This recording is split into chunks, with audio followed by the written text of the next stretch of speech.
Surprise பண்ணுங்க, like பண்ணுங்க, share பண்ணுங்க. ஹாய் ஹலோ வணக்கம் மக்களே, welcome back to my channel TN job info. இன்றைக்கி நம்ம என்ன ஜாப் பற்றி பார்க்க போகிறோம் அப்படின்னா, ஆர்ஆர்பியில் ஒரு இம்பார்ட்டண்ட்டான ஜாப் நம்மளுக்கு ரிலீஸ் பண்ணியிருக்காங்க. 2025 நோட்டிஃபிகேஷன் வந்தாச்சு. அடுத்தது என்ன ஜாப்னு பார்த்தீங்கன்னா, செக்ஷன் கண்ட்ரோலர் ஜாப்க்கு தான் வேகன்சி அனௌன்ஸ் பண்ணியிருக்காங்க. இதுக்கான ஸ்டார்டிங் சேலரி பார்த்திங்க அப்படின்னா 35,400 ப்ளஸ் அலவன்ஸ் எல்லாமே சேர்த்திருக்கு. இதுக்கான வேகன்சி பார்த்திங்க அப்படின்னா 368 வேகன்சி. உடனே அப்ளை செய்யவும். இதோட லாஸ்ட் டேட் என்னைக்குன்னு பார்த்தீங்க அப்படின்னா 14/10/2025. இதுக்கு டேட் ஏதாவது நம்ம மிஸ்டேக்ஸ் பண்ணிட்டோம் அப்படின்னா அதை விண்டோ கரெக்ஷன் பண்ணுறதுக்கு 2 days கொடுத்துருக்காங்க. அண்ட் ரொம்ப ஈஸியாக முடிஞ்ச வரைக்கும் படித்து உட்காந்து இப்போ இருந்தே படிக்க ஆரம்பிச்சிங்கன்னா கண்டிப்பாக இந்த ஜாப் நம்மளுக்கு கிடச்சிரும். அண்ட் ரொம்ப ட்ரை பண்ணிகிட்ருக்கவங்க, இந்த ஜாபுக்கு வெயிட் பண்ணிகிட்ருக்கவங்க அப்படின்னு இருந்தீங்க அப்படின்னா கண்டிப்பாக இதை ஒரு ட்ரை பண்ணுங்கள். எப்படி அப்ளை பண்ணணும்னு தெரியல அப்படின்னா கமெண்ட் பண்ணுங்கள். அண்ட் அடுத்த வீடியோ எப்படி அப்ளை பண்ணணுங்கிற ஃபுல் வீடியோ நான் உங்களுக்காக ரெடி பண்ணி போடுறேன். அண்ட் வாங்க நம்ம வீடியோக்குள்ளே போகலாம். இப்போ தான் நம்ம சேனலை ஃபஸ்ட் டைம் நீங்கள் பார்க்குறீங்க அப்படின்னா மறக்காமல் சப்ஸ்கிரைப் பண்ணிவிடுங்க. பக்கத்தில் இருக்க பெல் பட்டனை கிளிக் பண்ணிங்கன்னா தான் நான் போடுற வீடியோஸ்லாம் டெய்லி உங்களை சேரும். And keep supporting me. நல்லா சப்போர்ட் பண்ணுறீங்க. இதே மாதிரி எஜுகேஷன் சேனலுக்கு சப்போர்ட் பண்ணிங்கன்னா தான் எங்களுக்கும் மோட்டிவேஷனாக இருக்கும். நிறைய பேத்துக்கு இது யூஸ்ஃபுல்லாக இருக்கும் கைஸ். தேங்க்யூ. வாங்க நம்ம வீடியோக்குள்ளே போகலாம். இதுதான் அந்த அஃபீஷியல் நோட்டிஃபிகேஷன். இதில் எல்லா இன்ஸ்ட்ரக்ஷனும் அப்படியே கொடுத்துருக்காங்க. ஒரு தடவை ஃபுல் இன்ஸ்ட்ரக்ஷன் படித்து பாருங்கள். என்னென்ன கேட்டிருக்காங்க ஒரு தடவை ஃபுல்லாக இன்ஸ்ட்ரக்ஷனை படிச்சுக்கோங்க. ஓபிசி சர்டிஃபிகேட் இருக்கணும். அடுத்தது இடபிள்யூசி இருந்தீங்க அப்படின்னா அந்த சர்டிஃபிகேட்ஸ் எல்லாத்தையும் எடுத்து வச்சுக்கோங்க. உங்களுக்கு எதாவது வேறு குவாலிஃபிகேஷன் இருக்குது அப்படின்னா அந்த சர்டிஃபிகேட்ஸ் எல்லாத்தையும் எடுத்து வச்சுட்டு அதுக்கப்புறம் அப்ளை பண்ணலாம். அதுக்கு முன்னாடி இன்ஸ்ட்ரக்ஷனை ஒரு தடவை ஃபுல்லாக நம்ம என்ன கொடுத்துருக்காங்கங்கிறத பார்க்கலாம். இப்போ டேட் ஆஃப் கண்டென்ட்னு கொடுத்துருக்காங்க. எந்த பேஜில் என்ன கொடுத்துருக்காங்கங்கிறத முன்னாடியே கண்டென்ட் வைஸாக நம்மளுக்கு இங்கே கொடுத்துட்டாங்க. நம்மளுக்கு கொஞ்சம் யூஸ்ஃபுல்லாக இருக்கும். அது என்னென்னு பார்த்துக்கலாம். ஃபஸ்ட்டு நம்ம இன்ஸ்ட்ரக்ஷன்ஸ் பார்த்துக்கலாம். செக்ஷன் கண்ட்ரோலில் ஜாப் இருக்குது. அதுக்கான இண்டிவிஜுவல் நோட்டிஃபிகேஷன் எப்போ கொடுத்தாங்க அப்படின்னு பார்த்தீங்கன்னா 23/8/2025. பப்ளிஷிங் டேட் 14/9/2025 அன்றைக்கி கொடுத்துருக்காங்க. ஆன்லைன் மூலியமாக எப்போ சப்மிட் பண்ண ஆரம்பிக்கலாம் அப்ளிகேஷன் பார்த்தீங்கன்னா 15/9/2025. இதுக்கான லாஸ்ட் டேட் 14/10/2025 நைட்டு 12 மணிக்குள்ளே அப்ளை பண்ணி முடிக்கணும்.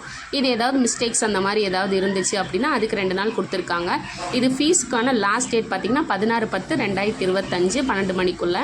அடுத்தது மாடிஃபிகேஷன் விண்டோஸ் அதுக்கு 2 நாள். எத்தனை நாள் கொடுத்துருக்காங்க? கிட்டத்தட்ட 1 வீக் கொடுத்துருக்காங்க. அக்டோபர் 17 26 வரைக்கும் கொடுத்துருக்காங்க. அடுத்தது date during with eligibility candidate must provide these. அந்த சர்டிஃபிகேட்ஸ் ஏதாவது ப்ரொவைட் பண்ணுற மாதிரி இருக்குது அப்படின்னா நம்ம 27/10 21/10 நம்ம அந்த மாதிரி டாக்குமெண்ட்ஸ் எல்லாமே ஃபில் பண்ணணும்னு சொல்லியிருக்காங்க.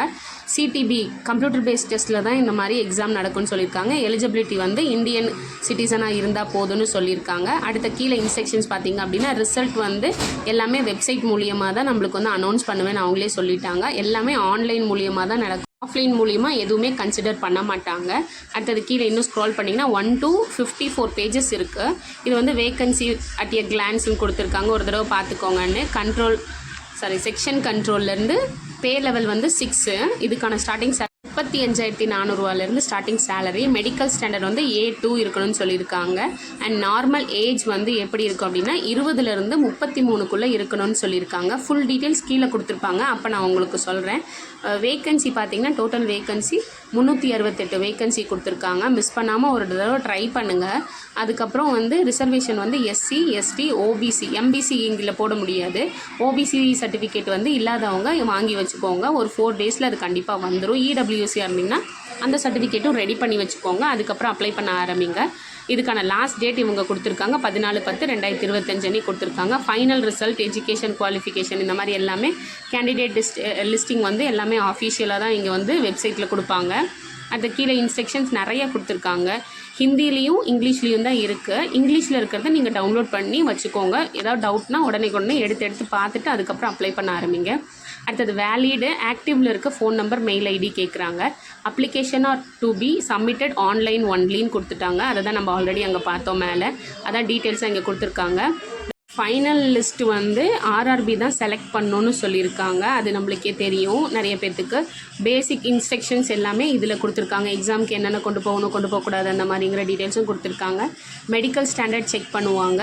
அடுத்தது வந்து கீழே பார்த்தீங்க அப்படின்னா இம்பார்ட்டண்ட் இன்ஸ்ட்ரக்ஷன்ஸ் எக்ஸாம் கொடுத்துருக்காங்க இல்லையா. ஃபஸ்ட்டு வந்து மால் ப்ராக்டிஸ் பண்ணக்கூடாதுன்னு சொல்லியிருக்காங்க. மால் ப்ராக்டிஸ்னால் எக்ஸாம் நடக்கும்போது பக்கத்தில் இருக்கவங்கள கூப்பிட்டு பேசுகிறது, கண்காட்டி மூக்கு வாய் இந்த மாதிரி ஏபிசி அந்த மாதிரி அதெல்லாம் சொல்லக்கூடாது. இந்த மாதிரி சொல்லியிருக்காங்க. மால் ப்ராக்டிஸ் வந்து பண்ணக்கூடாது. Sending something else here or place, ஏதாவது பேப்பரில் எழுதி மாற்றுறது அந்த மாதிரி பண்ணக்கூடாது. அடுத்தது branded gadgets, electrical gadgets such as phone, papers, watch, earphone, Bluetooth, any other device, microphone, இந்த மாதிரி ஹெல்த் பேண்ட்ஸ் அந்த மாதிரி எதுவுமே உள்ள எலக்ட்ரிக் கேஜெட்ஸ் அலோட் கிடையாது. ஸ்டேஜஸ் ஆஃப் எக்ஸாமினேஷன்னு கொடுத்துருக்காங்க. எப்படி எக்ஸாம் நடக்கும் அப்படின்னா சிபிடியில் தான் நடக்கும், கம்ப்யூட்டர் பேஸ்ட் எக்ஸாம் தான். அதை ஃபாலோ பண்ணி ஆப்டிடியூட் டெஸ்ட் நடக்கும், computer based aptitude test. And வந்து டாக்குமெண்ட் வெரிஃபிகேஷன், இல்லை நீங்கள் பாஸ் ஆகிட்டீங்க அப்படின்னா document verification TV and medical examination பண்ணுவாங்க. அப்படி ஓகே நீங்கள் எல்லாமே பாஸ் ஆகிட்டீங்க அப்படின்னா கால் லெட்டர் நம்மளுக்கு வந்து அனௌன்ஸ் பண்ணுவாங்க.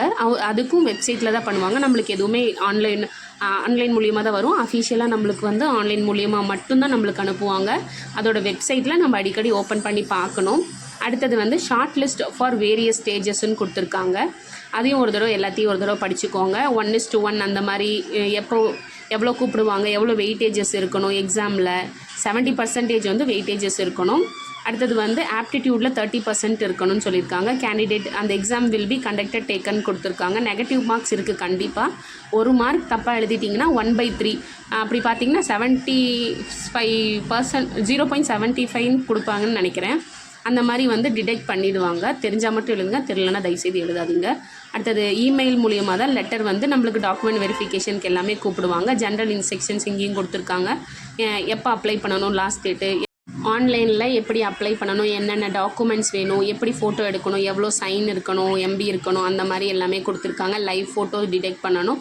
எல்லாமே மெரிட் மூலியமாக தான் நம்மளால் எடுப்பாங்க. காசு கொடுத்து இதிலெல்லாம் உள்ளே போகவே முடியாது. ஆர்ஆர்பியில் நிறைய பேர்த்துக்கு இதை தெரியும், எழுதுனவங்களுக்கு தெரியும்.